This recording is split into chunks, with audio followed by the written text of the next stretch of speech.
Today for Devotions with Daniella, we are reading White Women Get Ready, How Healing Post-Traumatic Mistress Syndrome Leads to Anti-Racist Change by Amanda K. Gross. This is a book that I am working through for my own daily practice of deconstructing racism and whiteness. And if you are interested in reading along with me, you can get copies here. Becoming enough. My hunch was spot on, as I'm learning it often is. I'm not truly a Disney princess on the inside. Besides, could those princesses ever be the real anyone? These archetypes distort our sense of ourselves and can so thoroughly occupy our focus that they distract us from paths toward healing and liberation. On the individual level, my perfectionism has resulted in self-isolation, secrecy, workaholism, exhaustion, overwhelm, an eating disorder, obsessing, and constant low-level anxiety, shame, and fear of abandonment, because I can never do enough to meet these unrealistic expectations. The section just before this was about whiteness and perfectionism. I spent the majority of my adolescence wrapped in a constant, often subconscious, anxiety of self-checking and self-regulating. Am I attractive, smart, competent, appropriate, friendly, nice, good, wealthy, humble, enough? If we, as status quo and passing white ladies, are so wrapped up in justifying our value to a system that was not set up to value us, then how could we possibly find the time, space, and energy to come together and pull the web apart?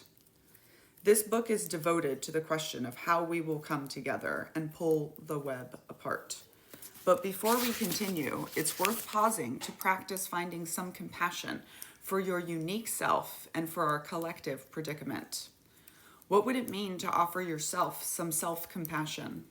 Can you offer yourself some love for what you have been through and what you have done to survive? Can you give your past, present, and future self a big hug? No, really, this is an invitation to give yourself a big hug.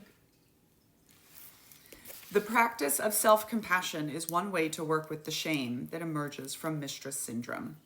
Dr. Patrick Carnes references the work of family therapists Merle Fossum and Marilyn Mason in describing the shame cycle in family systems. People who grow up in such families experience a loss of self in their unending effort to reach the unreachable standards. In these systems, family members cycle between acting in and acting out behaviors. When trying to reach such impossible standards, they use control behaviors such as compulsive saving, hoarding, cleaning, exercise, and restrictive eating. Eventually, those same people will need a release from the severity resulting in out-of-control behaviors such as compulsive violence, substance abuse, and workaholism. While there are many ways to act in/act out, the wicked webs have helped shape which behaviors are accessible and acceptable to whom, with whom, and in what contexts. Many acting out behaviors have not been available to white women within the context of white patriarchal family structures. Acting in behaviors have been much more accessible and acceptable within family systems, while at the same time, acting out behaviors may be available to white women within the context of relationships with Black, Indigenous, and other people of color due to power dynamics. Even within those relationships, white womanhood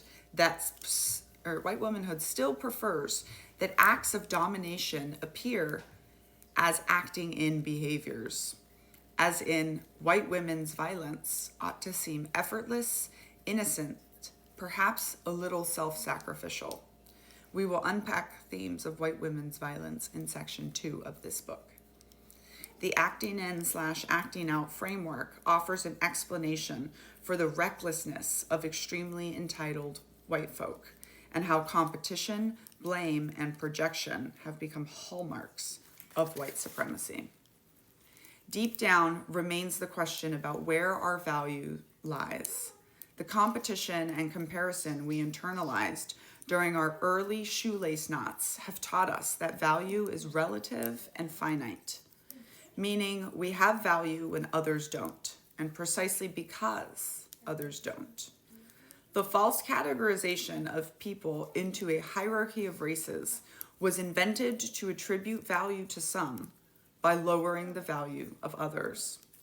According to Battalora, the system of relative advantage on which race was constructed did little to raise whites from their standing prior to Bacon's rebellion. However, what legislating whiteness did do was dramatically lower the social bottom through worse conditions and treatment of non-whites. And so today we have inherited a legacy in which our cultural scale for value is based on unhuman and inhumane extremes. One of the problems with being categorized as a white person in this unhuman system of value is that being more than human is impossible. To be human is to be imperfect. So of course, we carry a constant fear of not being enough. Of course, our teenagers have anxiety disorders. Of course, we use extreme sports, extreme work, extreme achievement, and extreme diets to try to justify our merit to a system that doesn't give a damn about our humanity. The pervasive fear of not being enough that we hold is legit, because as long as our value lies in the intrinsic measurement of an inhumane system, we can and will never be enough. The constant anxiety and ever-present fear that comes with striving for perfection grates on our souls. Like rushing water, it needs to go somewhere. Part of what whiteness does is encourage us collectively as white people to externalize and project fears about not being enough onto others, the other. We are afraid of ourselves, of our shortcomings and our failures, and we don't want to be.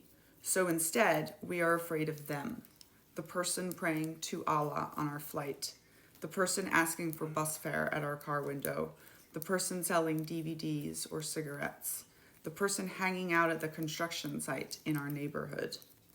There is shame in being afraid when we have been taught through our systems and culture that we as white people are supposed to be superior.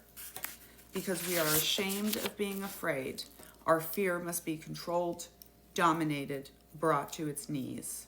So we destroy it by blaming and scapegoating the others. After all, whiteness was founded on fear.